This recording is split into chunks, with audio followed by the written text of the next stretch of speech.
नमस्कार, मैं हूं आपके साथ गीतिका पंत और आप देख रहे हैं उत्तराखंड एक्सप्रेस। सबसे पहले बात करेंगे सीएम पुष्कर धामी की। तो सीएम धामी आज खटीमा के दौरे पर है। खटीमा में सीएम की विधानसभा है और अपनी विधानसभा में मुख्यमंत्री कामों की समीक्षा कर रहे हैं। सीएम घोषणाओं की भी समीक्षा कर रहे हैं। खटीमा में आई आपदा के बाद भी सीएम काफी एक्टिव नजर आए थे और अब कई मीटिंग्स के बाद कल यानी कि बुधवार दोपहर 12 बजे सीएम धामी देहरादून लौटेंगे।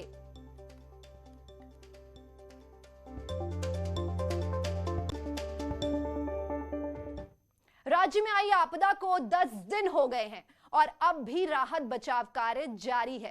सीएम धामी ने लोगों से मदद की अपील की है, लेकिन इस आपदा में बहुत बड़ा नुकसान हो सकता था और सही वक्त पर अलर्ट ने सैकड़ों लोगों की जान बचा ली। खुद सीएम धामी ने इसे माना है।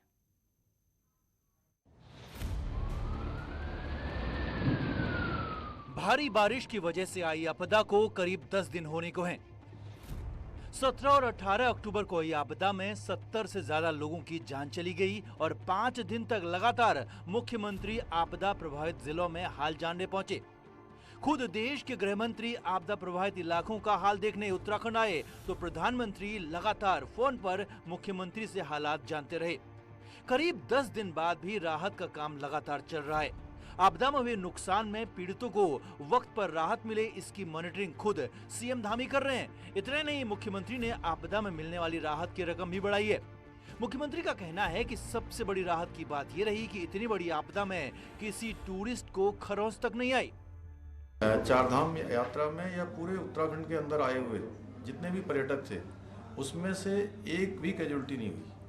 ये चूँकि पहले जानकारी होने के कारण से सरकार ने जो कदम उठाए, हमने जो प्रशासनिक तौर पर कदम उठाए उसका ये रहा। तो सारे जो भी आपदा प्रबंधन से लगे हुए लोग थे उन्होंने पूरी जागरूकता के साथ काम किया, प्रशासन के लोगों ने काम किया। 17-18 अक्टूबर को आने वाली बारिश का रेड अलर्ट पहले ही जारी कर दिया गया था। गृह मंत्री अमित शाह तक कह चुके हैं कि वक्त पर मिले अलर्ट ने नुकसान को कम किया। तो वहीं मुख्यमंत्री धामी का कहना है कि अयोध्या दौरे से ही वो हालात पर नजर बनाए हुए थे।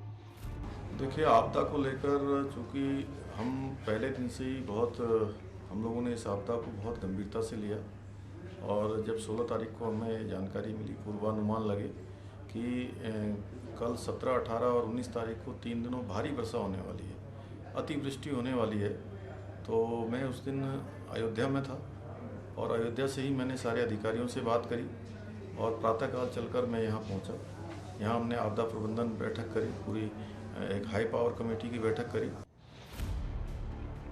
उत्तराखंड जैसे राज्य में आपदा से निपटना आसान नहीं होता, फिर चाहे बात केदारनाथ आपदा की हो या फिर इसी साल फरवरी में आई तपोवन आपदा की। लेकिन अलग अलग जिलों में बारिश से आई तबाही के निशान अभी बाकी हैं। पर मुख्यमंत्री धामी को भरोसा है कि आपदा प्रभावित इलाकों में जल्द हालात बेहतर होंगे। दीपांकर भट्ट, न्यूज़ 18 देहरादून। सीएम पुष्कर सिंह धामी 3 नवंबर को केदारनाथ के दौरे पर जा रहे हैं। इससे पहले सीएम धामी कुछ दिन पहले ही केदारनाथ गए थे, लेकिन अब भी पीएम के दौरे से पहले सीएम धामी केदारनाथ जा रहे हैं और वहां पीएम मोदी के दौरे की तैयारियों का जायजा लेंगे। 5 नवंबर को पीएम मोदी केदारनाथ पहुंचेंगे और उससे पहले 3 नवंबर को सीएम धामी केदारनाथ जा रहे हैं।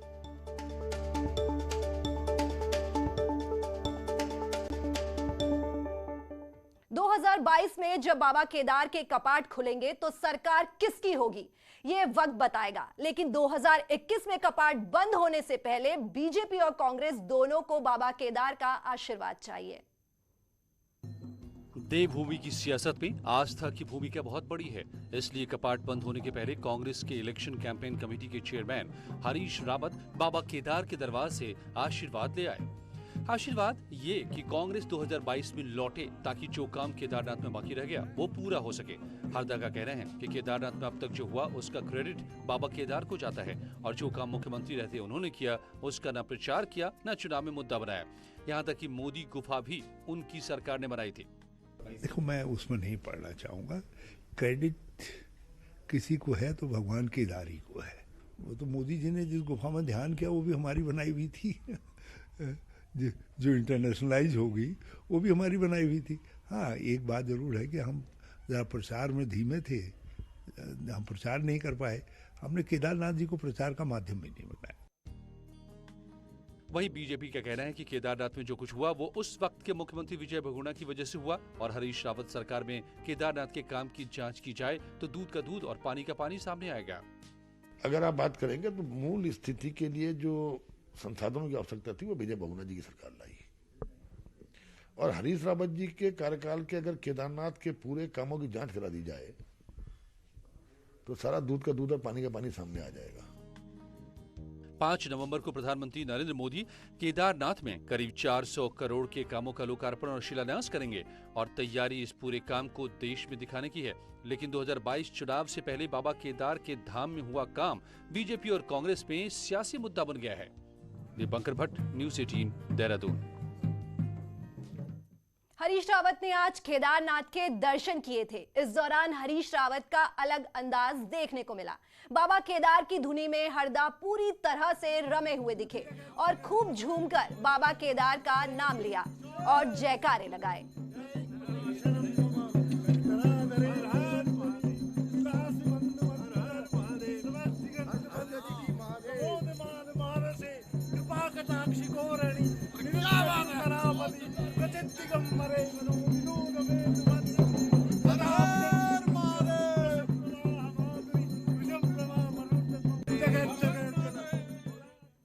उत्तराखंड में फिर से सियासी घमासान मचा हुआ है।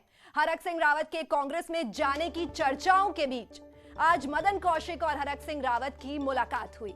करीब 2 घंटे तक ये बातचीत हुई और मुलाकात के बाद मदन कौशिक ने इसे सामान्य बातचीत बताया और चर्चाओं को खारिज किया कि हरक सिंह का मूल बीजेपी ही है और वो पार्टी छोड़कर कहीं नहीं जा रहे। वहीं हरक सिंह ने बात को थोड़ा सा घुमाकर कहा। हरक सिंह ने कहा कि वो अभी फिलहाल कहीं नहीं जा रहे और जब जाएंगे तो सबको बताकर ही जाएंगे, ऐसे कभी नहीं और कहीं नहीं जाएंगे। मूल कहाँ है? विद्यार्थी परिषद से बीजेपी सबसे कम उम्र के मंत्री, एक रिकॉर्ड है इनके नाम। उत्तर प्रदेश में लोग देखने आते थे सबसे कम उम्र का कौन जा रहा है, ये बालक छोटा। तो फिर ऐसा नहीं है, पूरे रहेंगे। हरक सिंह जी जो है अगर जाना होगा तो वो फिर ये चर्चा नहीं करता। फिर हरक सिंह रावत इस मामले में पक्का ठाकुर है। वो तो मैंने कह दिया भाई सबसे, और वो भी जानते हैं कि जब अगर कोई बात होगी तो मैं कुछ बात बता दूंगा कि भैया मैं ऐसा निर्णय लेने वाला हूँ। किसी तरह कोई चर्चा नहीं है कि मैं पार्टी छोड़ रहा हूँ। मैं तो कभी कभी खुद सोच रहा हूँ कि मैंने तो माननीय नड्डा जी से भी कहा कि भाई ये बात कहाँ से आ रही है, मेरे खुद समझ में नहीं आ रहा है। लोहाघाट से बीजेपी विधायक पूरन सिंह फतरियाल ने भी आज बीजेपी अध्यक्ष मदन कौशिक से मुलाकात की। पूरन फतरियाल के जवाब तलब किया गया था। हालांकि फतरियाल ने कहा कि चुनाव को लेकर बातचीत हुई। वहीं पूरन फतरियाल ने कहा कि आपदा के दौरान अधिकारियों ने गलत फीडबैक दिया और बाद में सीएम के निर्देश के बाद आपदा राहत में तेजी आई। असल में पूरन फतरियाल प्रभावित इलाकों के दौरे पर पहुंचे। मंत्री धन सिंह रावत को खरी खोटी सुनाई थी। तो मैंने तो अपनी नाराजगी सीधे जो है वहाँ के कर्म अधिकारियों ने जो सरकार को गलत फीडबैक देते हैं उसके बारे में कहा, जिसमें सरकार माननीय मुख्यमंत्री जी ने साफ निर्देश दिए हैं कि अधिकारियों की लापरवाही बर्दाश्त नहीं होगी। उसके बाद अधिकारी एकदम फंक्शन पे एक्शन पे आए। उसके बाद बिल्कुल तेजी से आपदा राहत के कार्य तेजी से चल रहे। कांग्रेस की अध्यक्ष सोनिया गांधी और उत्तराखंड कांग्रेस के प्रदेश अध्यक्ष गणेश गोदियाल के बीच आज दिल्ली में मीटिंग हुई। गणेश गोदियाल ने मीटिंग के बारे में बताया कि सोनिया गांधी ने आगामी चुनाव को लेकर चर्चा के साथ ही प्रदेश में आई आपदा को लेकर कहा कि कांग्रेस कार्यकर्ता पीड़ितों का साथ दे। साथ ही दूसरे दलों के नेताओं की कांग्रेस में आने पर कहा कि प्रदेश में कांग्रेस का माहौल है। राष्ट्रीय अध्यक्षा ने ये जानने की कोशिश की कि चुनाव के मद्देनज़र प्रदेश कांग्रेस कमेटी के क्या एफर्ट्स हैं, क्या तैयारियां हैं। हमने अपनी तैयारियों का पूरा लेखा जोखा उन्हें बताया और ख़ास करके वो उत्तराखंड में जो अभी आपदा आई है उससे काफ़ी चिंतित थे और उन्होंने हमसे ये उम्मीद जाहिर की है कि उत्तराखंड प्रदेश कांग्रेस कमेटी और तमाम कांग्रेस के कार्यकर्ता इस दुख की घड़ी में वो जो प्रभावित लोग हैं उनका साथ दें। उन्होंने हमारी तैयारियों का देहरादून पुलिस पर भ्रष्टाचार के आरोप लगे हैं। दीपक मेठानी और त्रेपन सिंह पर ये आरोप लगाए गए हैं। मामले का डीजीपी अशोक कुमार ने संज्ञान लिया है और धर्मवाला चौकी प्रभारी और एक सिपाही को निलंबित कर दिया गया है। दोनों पर फर्जी मुकदमे में फंसाने के एवज में 1 लाख रुपए मांगने का आरोप है।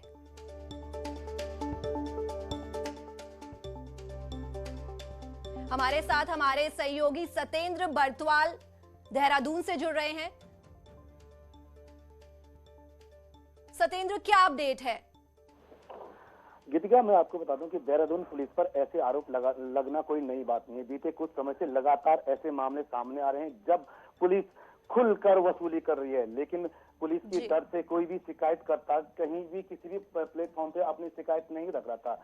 लेकिन ये जो मामला है धर्मावाला चौकी है, वहाँ के जो इंचार्ज है दीपक मेठानी और उनके एक कांस्टेबल ने एक पीड़ित पर 1 लाख रुपए मांगने का आरोप है। साफ तौर पे कहना है कि अगर आप 1 लाख रुपए देते हो तो ठीक है, नहीं तो आपके ऊपर एक फर्जी मुकदमा दर्ज किया जाएगा और आपके साथ मारपीट भी की जाएगी। ये पूरा प्रकरण जब पहले जो पीड़ित है वो एसएसपी के पास गया, एसएसपी से जब उसे कोई राहत नहीं मिली, उसके बाद पीड़ित आज डीजीपी अशोक कुमार के पास पहुंचा और वहां से उनको राहत मिली और जो चौकी इंचार्ज और एक कांस्टेबल है इनको। जी सतेंद्र, धन्यवाद इस पूरी जानकारी के लिए। बागेश्वर के सुंदर ढूंगा ग्लेशियर में 5 ट्रैकर्स और एक स्थानीय गाइड पिछले 1 सप्ताह से लापता थे। आर्मी के रेस्क्यू दल ने आज 5 बंगाली ट्रैकर्स के शवों को कपकोट लाया, लेकिन स्थानीय गाइड का अभी तक कुछ पता नहीं चल रहा। पिछले 1 सप्ताह से लगातार रेस्क्यू का प्रयास किया जा रहा था, लेकिन मौसम खराब के कारण कोई सफलता नहीं मिल पा रही थी। पिथौरागढ़ की दारमा घाटी आसमानी आफत ने तबाह हो गई है। हालात ये हैं कि रोड तो छोड़िए, पैदल रास्ते तक नहीं बचे हैं। ऐसे में ग्रामीण अपनी जान जोखिम में डालकर आवाजाही करने को मजबूर हैं। भारी बर्फबारी होने के कारण ऊंचाई वाले इलाकों से ग्रामीण निचले इलाकों को माइग्रेट हो रहे हैं, लेकिन रास्ता नहीं होने से खासी दिक्कत उठानी पड़ रही है। ग्रामीण सरकार से हेलीकॉप्टर की मदद से रेस्क्यू किए जाने की मांग कर रहे हैं। चमोली में जोशीमठ के नीति मलारी घाटी के लगभग 40 से ज्यादा गांवों में भारी बारिश से काफी नुकसान हुआ है। इन गांवों में सबसे ज्यादा नुकसान पेयजल लाइनों, पैदल रास्तों, सड़क, गौशाला और मकान को पहुंचा है, जिससे ग्रामीण परेशान है।